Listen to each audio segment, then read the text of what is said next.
दोस्तों, क्या आप जानते हैं कि लक्ष्मण की पत्नी उर्मिला 14 वर्ष तक लक्ष्मण से दूर रहकर क्या किया? आखिर 14 साल तक क्यों सोती रही? तो दोस्तों, कहानी को पूरा ध्यान से सुने। और यदि आप हमारे चैनल पर नए हो तो दोस्तों चैनल को सब्सक्राइब अवश्य कर लें। दोस्तों, पौराणिक मान्यता के अनुसार शेषनाग के कई अवतारों का उल्लेख मिलता है, जिनमें राम के भाई लक्ष्मण और कृष्ण के भाई बलराम मुख्य हैं। रामायण के अनुसार राजा दशरथ के तीसरे पुत्र लक्ष्मण थे। उनकी माता का नाम सुमित्रा था। लक्ष्मण के लिए राम ही माता पिता, गुरु, भाई सब कुछ थे और उनकी आज्ञा का पालन ही इनका मुख्य धर्म था। वे उनके साथ सदा छाया की तरह रहते थे। भगवान श्री राम के प्रति किसी के भी अपमान सूचक शब्द को ये कभी बर्दाश्त नहीं करते थे। वास्तव में लक्ष्मण का वनवास राम के वनवास से भी अधिक महान है। 14 वर्ष पत्नी से दूर रहकर उन्होंने केवल राम की सेवा को ही अपने जीवन का ध्येय बनाया। वाल्मीकि रामायण के अनुसार उर्मिला जनकनंदिनी सीता की छोटी बहन थी और सीता के विवाह के समय ही दशरथ और सुमित्रा के पुत्र लक्ष्मण को ब्याही गई थी।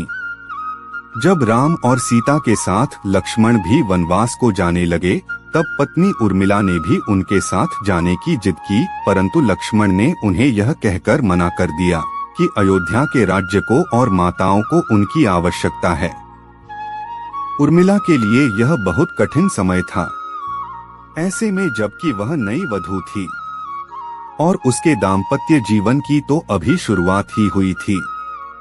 लक्ष्मण के वनवास जाने के बाद उर्मिला के पिता अयोध्या आए और उर्मिला को साथ चलने को कहा, परंतु उर्मिला ने अपने मायके मिथिला जाने से इनकार कर दिया और कहा कि पति की आज्ञा के अनुसार पति के परिजनों के साथ रहना और दुख में उनका साथ न छोड़ना ही अब उनका धर्म है।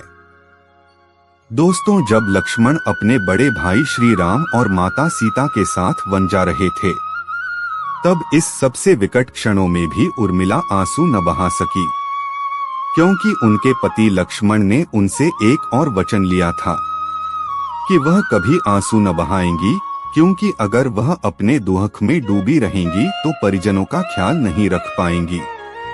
हालांकि दोस्तों, लक्ष्मण अपने भाई श्री राम और भाभी सीता की सुरक्षा और सेवा में इतने लगे रहे कि वे 14 वर्ष तक सो ही नहीं पाए और उधर उनके बदले उर्मिला 14 वर्ष तक सोती रही। मित्रों, रावण के वध के बाद जब श्री राम, सीता और लक्ष्मण वापस अयोध्या लौट आए और वहां प्रभु श्री राम के राजतिलक की तैयारी होने लगी, उस समय लक्ष्मण जोर जोर से हंसने लगे। जब लक्ष्मण से इस हंसी का कारण पूछा तो उन्होंने जो कहा कि सारी उम्र उन्होंने इसी घड़ी का इंतजार किया था कि मैं अब श्री राम का राजतिलक होते हुए देखूंगा, लेकिन अब उन्हें निद्रा देवी को दिया गया वो वचन पूरा करना होगा जो उन्होंने वनवास जाने के पहले दिया था। दरअसल निद्रा ने उनसे कहा था कि वह 14 वर्ष के लिए उन्हें परेशान नहीं करेंगी और उनकी पत्नी उर्मिला उनके स्थान पर सोएंगी।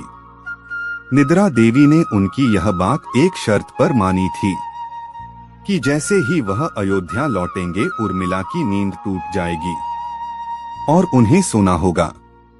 लक्ष्मण इस बात पर हंस रहे थे कि अब उन्हें सोना होगा और वह राम का राजतिलक नहीं देख पाएंगे। उनके स्थान पर उर्मिला ने यह रस्म देखी थी। लेकिन दोस्तों, क्या आप जानते हैं कि लक्ष्मण के उर्मिला से अंगद और चंद्रकेतु नाम के 2 पुत्र तथा सोमदा नाम की एक पुत्री उत्पन्न हुई। अंगद ने अंगदियापुरी तथा चंद्रकेतु ने चंद्रकांतापुरी की स्थापना की थी। लेकिन दोस्तों, अब आप सोच में पड़ गए होंगे कि निद्रा देवी के प्रभाव में आकर अगर उर्मिला 14 साल तक सोती रहीं, तो सास और अन्य परिजनों की सेवा करने का लक्ष्मण को किया वादा उन्होंने कैसे पूरा किया? तो उत्तर यह है कि सीता माता ने अपना एक वरदान उर्मिला को दे दिया था। उस वरदान के अनुसार उर्मिला एक साथ 3 कार्य कर सकती थी। कहानी कैसी लगी दोस्तों, कमेंट में जरूर बताएं। धन्यवाद।